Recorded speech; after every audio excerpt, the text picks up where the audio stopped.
तो hello everyone, भोजन भाई सुमित हेयर। एक बाबा चक्रपाणी करके है जो बहुजनों को देशद्रोही संविधान विरोधी बोल रहा है। तो ऐसा उसने क्यों बोला, तो पूरा वीडियो आखिर तक देखिए। तो गाइस, सबसे पहले स्टोरी निकल कर आ रही है। जैसा कि आपको मालूम होगा, दलित किसान राजू अहिरवार और उनकी पत्नी को मध्य प्रदेश की पुलिस ने बेरहमी से पिटा, अधमरा कर दिया, मार मार के उनके कपड़े भी फाड़े, जैसा कि आप सब लोग जानते होंगे। अब उनके छोटे लड़के, एक छोटा बालक है उनका, उसका एक बयान आया है। तो उसने क्या बोला है, अपने माता पिता और पुलिस वालों के बीच में क्या कन्वर्सेशन हुई थी और किस प्रकार से गालियां देके पुलिस वालों ने मारा, ये वीडियो देखिए। फिर ये पापा उन्होंने ये बोली, आज जोर के बोली थी कि ना ये फसल काटने नहीं दो, अभी जो करना है बाद में करना है ना, 2 महीने बाद काट के। और ये नहीं, वो ये गाली दे लगे पुलिस वाले। फिर चाचा में भी दी थी और फिर पापा उन्होंने गुस्से में आन के वो दवाई को डब्बा खोल के और पी ली थी मम्मी पापा ने। इसलिए फिर चाचा और बोलने लगे मरण दो को, तहसीलदार भी बोलने लगा। तो भाई देखा आपने, बच्चा कितना डरा और सहमा हुआ है।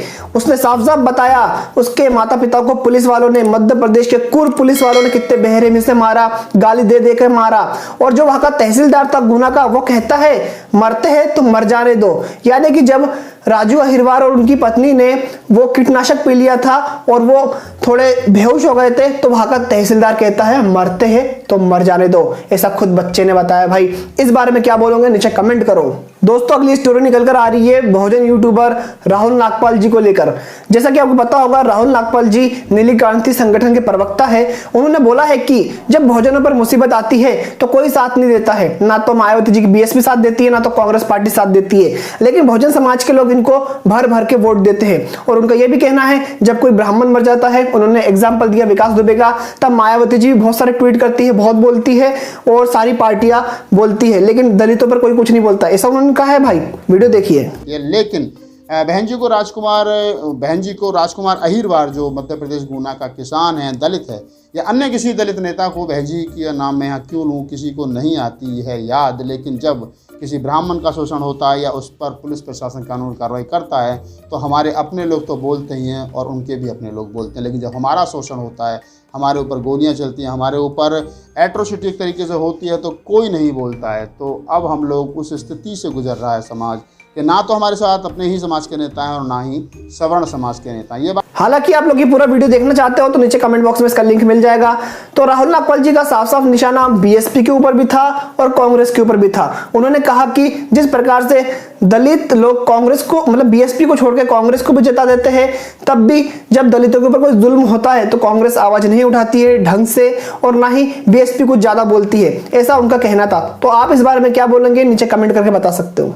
जैसा कि पिछली वीडियो में आपने देखा, राहुल नागपाल जी बोल रहे थे दलितों के ऊपर होता अत्याचार को लेकर मायावती जी कुछ बोलती नहीं है, लेकिन मायावती जी का एक ट्वीट आया है। वो लिखती है कि जिस प्रकार से किसान अब कर्ज लेकर अपनी फसल उगाता है और पुलिस उसको पूरा बर्बाद कर रही थी, एक दलित किसान को पीटा गया, ये पूरा देशव्यापी निंदा स्वाभाविक है, मतलब इसी निंदा इसकी होनी चाहिए। और वो बोलती है जिस प्रकार से भाजपा सरकार कहती है कि वो दलितों को आशियाना देती है, घर देती है, लेकिन खुद उसके घर उजाड़ रही है। तो मायावती जी ने ट्वीट करा था। आप पूरा वीडियो पॉज कर पूरे जितने ट्वीट उन्होंने करे थे वो पढ़ सकते हो। तो इस बारे में आपका क्या कहना है, नीचे कमेंट करें। तो भाई जैसा कि आपको पता होगा, क्या बोलते गुना के गुनाह को लेकर मेन स्ट्रीम मीडिया ने उछाला नहीं, ज्यादा बताया नहीं, बड़ी बड़ी डिबेट्स नहीं करी, कुछ ज्यादा बातें नहीं करी, लेकिन सोशल मीडिया ने भाई तहलका मचा दिया। और सोशल मीडिया की पावर थी कि वहां के जितने भी बड़े ऑफिसर थे उनको निष्कासित कर दिया गया, उनको हटा दिया गया, और जो भी एक्शन लिया गया वो सोशल मीडिया के कारण ही लिया गया। ये बता रहे हैं शंभू कुमार जी। तो वीडियो देखो। अब हमें एक सोशल मीडिया मिला है, हमारे पास मीडिया प्लेटफॉर्म है और इसकी वजह से हमें तमाम संवैधानिक तरीके से अपने अधिकार की लड़ाई लड़नी पड़ेगी, हमें एकजुट होना पड़ेगा। और मैं फिर एक बार इस देश के तमाम बहुजन नेताओं से अपील कर रहा हूँ, तमाम न्यायप्रिय लोगों से अपील कर रहा हूँ कि इस तरह के अत्याचार अन्याय के खिलाफ एकजुट होना पड़ेगा। लेकिन इसमें कोशिश आपको करनी पड़ेगी, सबके हाथ में मोबाइल है, आपको अपने ऊपर अत्याचार के खिलाफ डटकर खड़ा होना पड़ेगा, उसकी वीडियोज बनाने पड़ेंगे सोशल मीडिया पर, उसको लिखिए। Full video link comment box में है। शंभू कुमार जी का कहना है कि जिस प्रकार से मेन स्ट्रीम मीडिया बहुजनों को बायकॉट कर देता है, उनकी न्यूज बताता नहीं है, लेकिन सोशल मीडिया ही बहुजन मीडिया है और यही बहुजनों की खबरें उठाता है और इसी सोशल मीडिया से बहुजनों को इंसाफ मिलता है, जैसा कि इस केस में भी मिलता हुआ दिखाई दे रहा है। तो भाई सोशल मीडिया की पावर बहुत बड़ी है, इसलिए सोशल मीडिया पर जितने भी यूट्यूब पर बहुजन चैनल से उनको सब्सक्राइब करो और मेरा चैनल अभी तक सब्सक्राइब नहीं करा है तो फटाक से कर दो सब्सक्राइब और नोटिफिकेशन बेल भी दबा देना। और आप बता सकते हो बहुजन मीडिया के बारे में आपको कुछ बोलना है तो नीचे कमेंट करो। तो गाइस अगली जो स्टोरी निकल कर आ रही है वो निकल कर आ रही है भीम आर्मी के राष्ट्रीय अध्यक्ष विनय रतन सिंह भाई को लेकर। उनका कहना है कि जिस प्रकार से ये भाजपा सरकार लॉकडाउन के अंदर दलितों के ऊपर अत्याचार कर रही है, आए दिन महिलाओं के साथ रेप की खबरें आती है, मारपीटाई की खबरें आती है, एट्रोसिटी की खबरें आती है बहुजन समाज के साथ। जिस प्रकार से आपने देखा होगा ज्योति पासवान का रेप कर उसे मार दिया गया एक मिश्रा द्वारा, जिस प्रकार से गुना के अंदर दलित दंपत्ति को मारा गया, जिस प्रकार से ये जो मोदी सरकार है प्राइवेटाइजेशन को बढ़ावा दे रही है, रेलवे को प्राइवेट कर रही है, बहुजनों का रिजर्वेशन खत्म कर रही है, उसको लेकर एक बड़ा आंदोलन हो सकता है भीम आर्मी के द्वारा पूरे देश में। तो वीडियो देखो। प्राइवेटीकरण करके प्राइवेट हाथों में दिया जा रहा है, जैसे रेलवे का प्राइवेटीकरण लगातार तेजी के साथ किया जा रहा है। इस लॉकडाउन की आड़ में सरकार जो है, बीजेपी सरकार जो है, प्रशासन का पूरा दुरुपयोग करे जितने कर सकती है, लगातार निरंतर तौर पर बहुजनों पर अत्याचार करने का काम कर रही है। ये हम लोगों के लिए एक शर्म की बात है। भीम आर्मी इस और भी वचनबद्ध है कि अगर सरकार अपनी नीतियों से बाज ना आई तो पूरे देश में एक राष्ट्रव्यापी आंदोलन की घोषणा की जाएगी। Full video link comment box में है। विनय रतन सिंह का साफ साफ कहना है कि जिस प्रकार से जितनी तेजी से प्राइवेटाइजेशन हो रहा है, रिजर्वेशन को खत्म किया जा रहा है, बहुजनों पे अत्याचार खासकर बीजेपी शासित राज्यों में बढ़ रहे हैं, इसको देखते हुए एक बड़े आंदोलन की जरूरत पड़ रही है अभी, और बहुत जल्दी एक बड़ा आंदोलन देखने को मिल सकता है भीम आर्मी की तरफ से। तो भाई जब भी ये आंदोलन होगा, जो भी खबर होगी सबसे पहले आपका भाई देगा। तो चैनल को फटाक से सब्सक्राइब कर लो अभी के अभी। दोस्तों अगली स्टोरी निकल कर आ रही है एक महानायक डॉक्टर बी.आर. आम्बेडकर सीरियल को लेकर। जैसा कि आपको पता होगा अभी लॉकडाउन के बाद ये सीरियल शुरू हो गया है और इसका 75वां एपिसोड आ गया है। तो इस एपिसोड में क्या हुआ आप लोग जानना चाहते हो तो ये वीडियो देखो। इसके बाद आनंद राव बाला भैया को बताते हैं भीम घर छोड़कर चला गया है। कारण पूछने पर आनंद राव बताते हैं भीम यह नहीं चाहता था कि मंजुला की शादी अभी हो, इसलिए वह घर छोड़कर चला गया है। इसके बाद बाला भैया कहते हैं अगर भीम ऐसा कह रहा था तो वह सही कह रहा था। मुझे अपने से ज्यादा भीम पर भरोसा है, इसलिए मैं भी इस शादी के खिलाफ हूँ। तम्मा भीमा बाई बाला भैया को एक तमाचा मारती है और कहती है कि अब बच्चे हमें समझाएंगे क्या सही है और क्या गलत है। फुल वीडियो देखना चाहते हो तो लिंक इसका कमेंट बॉक्स में है। जैसा कि आपको पता है बाबा साहब अम्बेडकर बचपन से ही बहुत ज्यादा दूरदर्शी थे, प्रोग्रेसिव थे।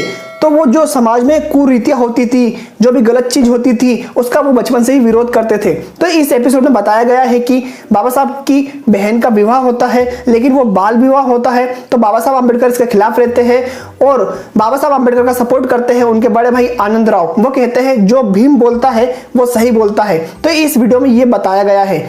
तो भाई आप लोग एक महानायक डॉक्टर बी.आर. आम्बेडकर देखते हो या नहीं देखते हो नीचे कमेंट करो। तो भाई एक बाबा है महाराज चक्रपाणी जो कहता है कि बहुजन देशद्रोही है, बहुजन संविधान विरोधी है।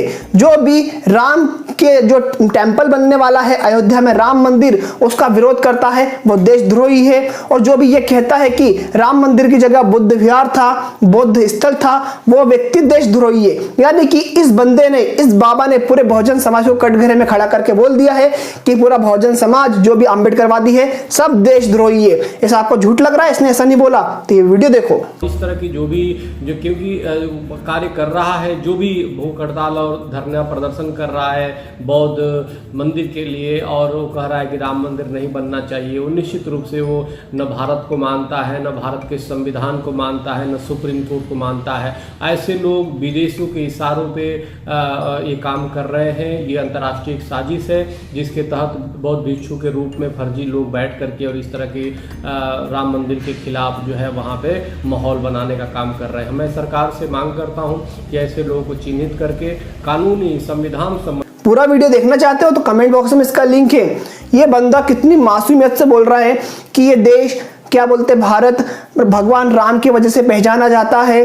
जो भी इसका विरोध करता है राम मंदिर का, जो भी कहता है कि वहां पर बौद्ध स्थल था, वो भिक्षु या वो बौद्ध भिक्षु या फिर वो व्यक्ति देशद्रोही है, संविधान विरोधी है, वो देश के खिलाफ है, ऐसा कह रहा भाई ये बंदा। अब आप लोग बहुजन समाज के लोग इस महाराज को, इस चक्रपाणी को क्या बोलना चाहते हो? नीचे कमेंट बॉक्स खुला है, आपके हाथ भी मैंने पकड़ के रखे नहीं है, फटाफट टाइप करके कमेंट कर सकते हो, तो फटाफट कमेंट करो भाइयों।